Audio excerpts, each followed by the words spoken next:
প্রশাসনের জন্য নির্বাচনে আলাদা বাজেট রাখা হয়। ওসির জন্য এত টাকা, এসপির জন্য এত টাকা, এসআই এর জন্য এত টাকা, এএসআই এর জন্য এত টাকা। প্রিয় প্রশাসনের ভাইয়েরা, করজোর করে আপনাদের উদ্দেশ্যে বলছি, আজকে আমরা বাংলাদেশ পুনর্গঠনের পর্যায়ে দাঁড়িয়ে আছি।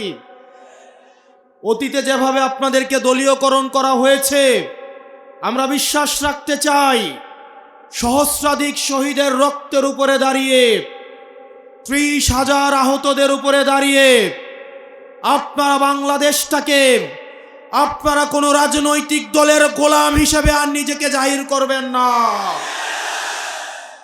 আপনারা কোনো রাজনৈতিক দলের না। সরকার আসবে, সরকার যাবে, কিন্তু এই প্রশাসন বাংলাদেশে টিকে থাকবে। আল্লাহর দোহাই লাগে, আপনার সন্তানের দিকে তাকিয়ে, আপনার অনাগত ভবিষ্যতের দিকে তাকিয়ে আপনারা নিজেদেরকে রাজনীতিকীকরণ করবেন না। আপনারা বিএনপির না, আপনারা জামাতের না, আপনারা এনসিপির না। প্রশাসন হচ্ছে বাংলাদেশের জনগণের। আপনারা মেধার স্বাক্ষর রেখে, যোগ্যতা দিয়ে জনগণের সেবা করার জন্য আপনারা এসেছেন। কতিপয় সুবিধাভোগী দালাল অফিসারের অন্যায় কোনো অর্ডার পালন করতে আপনারা বাধ্য নন। অনেক পুলিশ অফিসার আমাদের কাছে এসে বলেন, ভাই কি করব, এক বেনজির গিয়েছে, এক ডিবি হারুন গিয়েছে, আবার বেনজির হারুন অন্য চেহারায় আবির্ভূত হচ্ছে। প্রিয় প্রশাসনের ভাইয়েরা, হাসিনা প্রশাসনকে, প্রশাসন সাপোর্ট দিয়ে হাসিনাকে টিকায় রাখতে পারে নাই। কামান গোলাবারুদ হাসিনাকে টিকায় রাখতে পারে নাই। বেনজির হারুন হাসিনাকে টিকায় রাখতে পারে নাই। জনগণ যখন জাগে, তখন অন্যায় জুলুম এই আল্লাহর জমিনে ধূলিসাৎ হয়ে যায়। আপনারা শুধু জনগণের কাছে দায়বদ্ধ। আপনারা নিজের মেধা দিয়ে, নিজের যোগ্যতা দিয়ে আপনারা বাংলাদেশের জনগণকে সেবা করতে চাকরিতে এসেছেন। আপনারা কোনো দলীয় দাসখত দিতে আসেন নাই। আমরা আপনাদের কাছে করজোর করে অনুরোধ করি, আগামী নির্বাচনে আপনাদের প্রতি মানুষের যে অনাস্থা তৈরি হয়েছে, মিলিটারির প্রতি যে অনাস্থা তৈরি হয়েছে, পুলিশ ভাইদের প্রতি যে অনাস্থা তৈরি হয়েছে, সেই অনাস্থাকে পুনরুদ্ধারের আপনাদের টেস্ট ম্যাচ এবং পরীক্ষা হচ্ছে 12 তারিখের নির্বাচন। 12 তারিখ বোঝা যাবে আপনাদেরকে গত 17 বছর যেভাবে অন্যায় কাজে ব্যবহার করা হয়েছে, যেভাবে আপনাদেরকে নির্যাতন করা হয়েছে, বঞ্চিত করা হয়েছে, শোষিত করা হয়েছে, আপনারা আপনাদের সমহিমায় আপনারা ঘুরে দাঁড়াতে পেরেছেন কিনা সেটির ফলাফল 12 তারিখ বোঝা যাবে। প্রিয় প্রশাসনের ভাইয়েরা, মিলিটারির ভাইয়েরা, আমরা জানি আপনারা বাংলাদেশটাকে ভালোবাসেন। এই দেশটাকে পুনর্গঠন করতে হলে আপনাদের অবদান রয়েছে। আপনারা রাষ্ট্রের একটা ইন্টিগ্রাল একটা পার্ট। আপনাদেরকে বাদ দিয়ে বাংলাদেশ পুনর্গঠন কোনোদিনও সম্ভব নয়। আমরা চাই এই 12 তারিখ আপনাদেরকে দিয়ে যেই পাপ করা হয়েছে, এই পাপের প্রায়শ্চিত্ত আপনারা 12 তারিখ মাঠে থেকে জনগণের পক্ষে হয়ে আপনারা একটি সুষ্ঠু ভোট পরিচালনার মধ্য দিয়ে প্রমাণ করে দিবেন ইনশাল্লাহ। সেনাবাহিনীর যেসব অফিসার রয়েছেন, 2024 সালে যখন তারা ভোট কেন্দ্রের বাক্সগুলো নিয়ে যাচ্ছিল, আমরা দেখেছি রাস্তা দিয়ে সেনাবাহিনীর গাড়ির দিকে স্লোগান দিচ্ছিল, ভুয়া ভুয়া। এই সেনাবাহিনীর অফিসাররা, আমার ভাইয়েরা, 5 আগস্ট হাসিনার অর্ডার মানে নাই। তারা জনগণের সাথে, আমাদের সাথে রাস্তায় চলে এসে হাসিনার পতন ঘটিয়েছে। আমরা বিশ্বাস করতে চাই আমার সেনাবাহিনীর ভাইয়েরা তাদের হারানো গৌরব, তাদের হারানো সম্মান এই 12 তারিখ তারা পুনরুদ্ধার করবে ইনশাল্লাহ। দেশপ্রেমিক যে অফিসারদেরকে 2009 সালে পিলখানায় ভারতের প্রেসক্রিপশনে হত্যা করেছে সেটির সমুচিত জবাব তারা 12 তারিখ দেবে ইনশাআল্লাহ। তারা কোনো রাজনৈতিক পক্ষপাতিত্ব করবে না, তারা জনগণের পক্ষে। তারা 12 তারিখ মাঠে থেকে একটি সুষ্ঠু ভোট পরিচালনা করবে ইনশাআল্লাহ। আর যদি আপনারা এটি করতে ব্যর্থ হন তাহলে বাংলাদেশ 100 বছরের জন্য পিছিয়ে যাবেন। আপনারা কোনো দলের কাছে দায়বদ্ধ নয়, আপনারা বিবেককে প্রশ্ন করেন। আপনারা যে প্রফেশনাল ওথ নিয়ে দেশকে সেবা করার জন্য আপনারা চাকরিতে ঢুকেছেন, আমি আপনাদেরকে অনুরোধ করব আপনারা শুধুমাত্র আপনাদের বিবেকের কাছে, আপনাদের মেধার কাছে, পরিশ্রমের কাছে এবং বাংলাদেশের জনগণের কাছে দায়বদ্ধ থাকেন। তৃতীয়ত, মিডিয়ার কথা আর কি বলবো। আমরা হাসিনার সময় আমরা দেখেছি spam media, pillar media, development media. আমরা দেখেছি হাসিনার সময়ে উন্নয়ন মিডিয়া। প্রতি ঘন্টায় ঘন্টায় পদ্মা সেতুর কয়টা পিলার বসেছে, কয়টা স্প্যান বসাচ্ছে, কয় টন বাতাবি লেবু উৎপাদন হয়েছে, তারেক জিয়া বিদেশে বসে কি ষড়যন্ত্র করছে, বিএনপি জামাত কি ষড়যন্ত্র করছে, সেগুলো ঘন্টার পর ঘন্টা এই টিভি চ্যানেলগুলো প্রচার করত। আর এই টকশোর বুদ্ধিজীবীরা ঘন্টার পর ঘন্টা বিএনপি জামাতকে মৃত্যুর বৈধতা উৎপাদন করত। জামাত সন্দেহে এবং শিবির সন্দেহে মেরে ফেলা যেন জায়েজ করে এই টকশুজীবীরা তাদের জিহ্বা দিয়ে, বুদ্ধিজীবীরা তাদের কলাম দিয়ে টকশো দিয়ে জামাত শিবিরের ভাইদের মৃত্যুর বৈধতা উৎপাদন করেছিল। আমরা ভেবেছিলাম 24-এর পরে মিডিয়া তার চরিত্র বদলাবে, মিডিয়া জনগণের পক্ষে আসবে। অথচ আমরা দেখলাম দুনিয়ার সমস্ত প্রশ্ন আমাদের জন্য, আর দুনিয়ার সমস্ত প্রশংসা, সমস্ত মুগ্ধতা, সমস্ত উচ্ছ্বাস, সমস্ত বিনয়, সবগুলো হচ্ছে একটা নির্দিষ্ট দলের জন্য। মিডিয়াগুলো এতদিন আমরা দেখতাম তারেক জিয়াকে দেশদ্রোহী হিসাবে কয়েকটা মিডিয়া, কতিপয় মিডিয়া বারবার করে প্রচার করত। আমার সাংবাদিক ভাইরা আমাদের কাছে এসে বলে, ভাই আমরা সারাদিন আমরা চেষ্টা করি নিরপেক্ষ এবং বস্তুনিষ্ঠ আমরা সংবাদ পরিবেশন করার, কিন্তু আমরা যখন হাউসে পাঠাই তখন হেড অফ নিউজ এবং চিফ অফ স্টাফ এই নিউজগুলো হচ্ছে কেটে দেয়। বিএনপির ভাইয়েরা 12 তারিখের পরে যখন আমরা সরকার গঠন করছিলাম ঠিক তখন আপনারা মিডিয়াগুলা দখল করেছেন। আপনারা কাদেরকে হেড অফ নিউজ নিয়োগ দিয়েছেন এগুলোর খতিয়ান কিন্তু জনগণের কাছে আছে। এই মিডিয়া হাত বদল হয়েছে কিন্তু চরিত্র বদল হয় নাই। আমি বলে দিতে চাই, এই বক্তব্য রেকর্ড করে রাখেন, আজকে থেকে 5 বছর পরে না হোক, 10 বছর পরে হোক, বিএনপিকে যারা আজকে মাথায় তুলে নাচছে ওই মিডিয়া এগুলাই বিএনপিকে কিছুদিনের মধ্যেই হত্যাযোগ্য করে তুলবে। মিডিয়ার সময় রয়েছে, আপনারা জনগণের পক্ষে আসুন, আপনারা বস্তুনিষ্ঠ হন। আপনারা কাউকে প্রীত করে, কাউকে খুশি করার জন্য সংবাদ পরিবেশন করার প্রয়োজন নাই। প্রথম আলো এবং ডেইলি স্টার যেন বিএনপির মুখপাত্রতে পরিণত হয়েছে। গতকাল এনসিপির ম্যানিফেস্টো প্রকাশ করলো,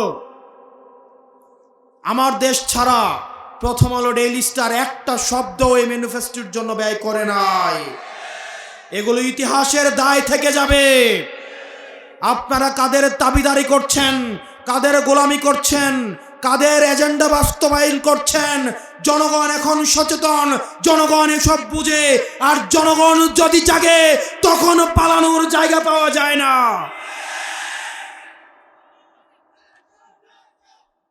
প্রিয় হোমনাবাসী, তিতাসবাসী,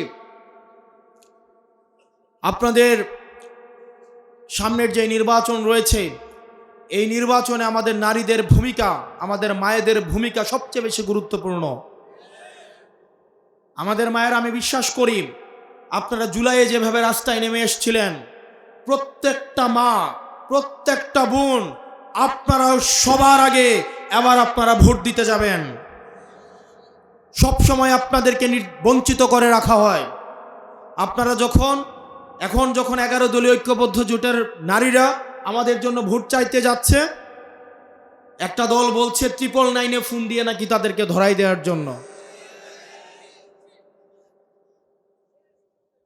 আমি আমার মায়ের বোনদেরকে আহ্বান জানাবো, আগামীকাল থেকে দলে দলে আপনারা প্রত্যেকটি ঘরে ঘরে, প্রত্যেকটি বাড়ি বাড়ি, প্রত্যেকটি হাড়ি, প্রত্যেকটি নারী পর্যন্ত আপনারা নির্বিঘ্নে আপনাদের প্রচারণা চালাবেন।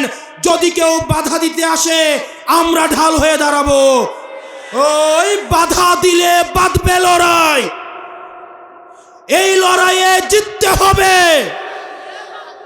বাধা দিলে বাঁধবে লড়াই, এই লড়াইয়ে জিততে হবে। বাধা দিলে বাঁধবে লড়াই, এই লড়াইয়ে জিততে হবে। বাধা দিলে বাঁধবে লড়াই। আমার মা বোনদেরকে যদি একবার বাধা দেওয়া হয়, এর চূড়ান্ত পরিণতি ভোগ করতে হবে। আপনারা নির্বিঘ্নে প্রত্যেকটি বাড়িতে বাড়িতে যাবেন, প্রত্যেকটি নারীর কাছে যাবেন, আমাদের বার্তা, পরিবর্তনের বার্তা সবার কাছে পৌঁছে দিবেন।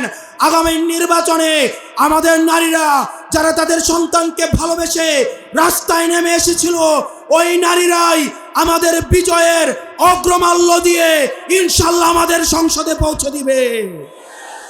আর যারা বাধা দিতে আসবে, তাদের চূড়ান্ত অধঃপতন 12 তারিখ ইনশাল্লাহ আনুষ্ঠানিকভাবে প্রাতিষ্ঠানিক স্বীকৃতি পাবে।